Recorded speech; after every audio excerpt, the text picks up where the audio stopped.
Hello, this is Mr. Horrocks here. I'm trying to explain the dihybrid cross for the higher level extension. So there's an example in the book which is great, and it looks at cows. So dihybrid means two genes. How do you do a Punnett square cross with two genes? So we've got this scenario, and we're going to cross this with the same scenario again, right? So two of these. So black, this is red, this is no horns or polled, and this is horns. Okay, that was the question. But let's lay it out in the proper structure that we would. So the first thing you need to do is parents' phenotypes, just as you would in a normal monohybrid, which is a single gene cross. So what we've got is a black and polled cow crossing with another black polled. Okay, so that's the parents' phenotypes. Next step is the parent genotypes. What genes are actually there? Okay, so the genes that we have are, and they tell us in this question, which is great. They tell us it's heterozygous, which means you've got one of the black and one of the red genes for coat color, and you've also got one of the polled and one of the with horns color as well, and both parents are the same. So we were told that. The reason I lay out all the steps is just to set the protocol for you and to get you into the habit of doing it the full way. This guarantees you won't get lost, you won't make a mistake, even though it can seem boring at times. The next thing is gametes. Figure out gametes.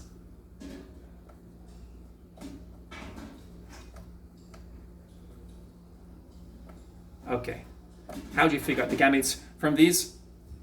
All right, so what we're going to do basically in gametes is work out all the possible combinations, because the thing here is that you've got two genes separating to form the gametes, and so it's not immediately obvious which genes will be in which gamete. So these will be separated, the big B and the small b, and the big P and the small p will be separated, but which ones would end up together?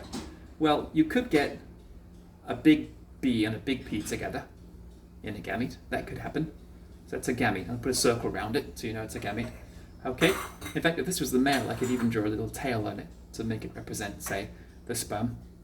This is possible in a gamete. Okay? And what you could also have, and my board's a little bit small, I'm squeezed for space. I could have these two get together. You could have a small b and a big P in a gamete. And you could also have small b and small p. Okay, I need to get myself a bigger board, but those are the possible combinations. And if you look at the other side, well, there's the same genotypes for the parents. So once again, you're going to have the same possible gametes.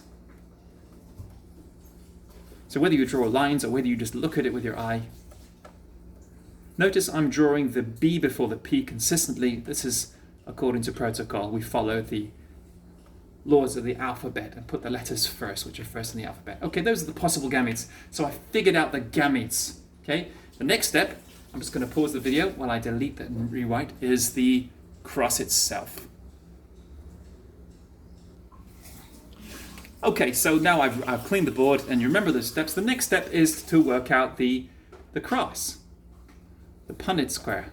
So it's just the same as a monohybrid cross, but the fact is the gametes are more complicated because each gamete has two alleles in it. So we draw my square, just the same as normal. And what I have here is my results. Those are together, that's one gamete. That's one gamete. That's one gamete. That's one gamete. Okay? So, and on the other side, the same thing.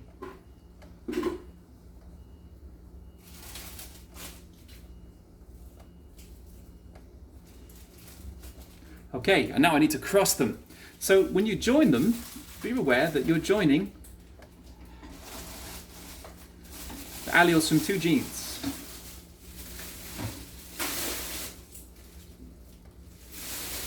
And it's a little bit more tedious, takes more time.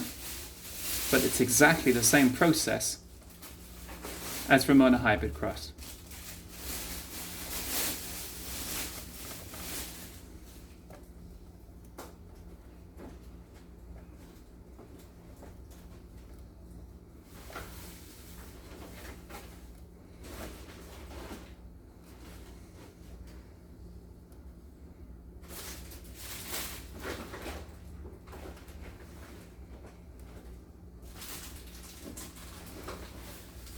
Yeah, and you've got 16 of these to do instead of 4.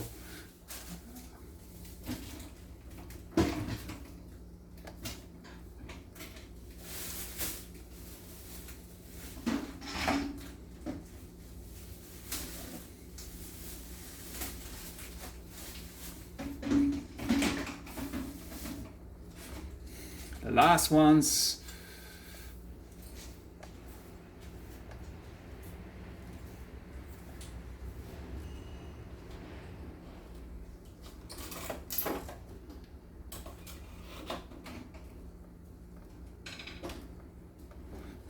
Okay, there we go. I've got all my table here. So the last thing to do is work out the phenotype ratio. So what could I be? I could be black poles. I could be black horns. I could be red polled. Make a bit of space here. I could be red horned. Those are all the things I could be as a cow. Let me make a little bit of space here. Okay, so let's count them. This one here is black and polled. This one here, black and polled. This one here, black and polled. This one here, black and polled. This one here, black, same thing, black and polled. This one here is black and horned. This one here is black and polled. This one here is black and horned. This one here is black and polled. Make more space here. This one here is black and polled. This one here is red and polled. This one here is red and polled. This one here is black and polled. This one here is black and horned. This one here is red and polled. And this one here is red and horned. Okay, so we add these up together. We get a 9 to 3, 3, 1 ratio, which is actually classic ratio. And you'll always get this if you're crossing a heterozygous cross for a dihybrid cross. That's my explanation. Thank you.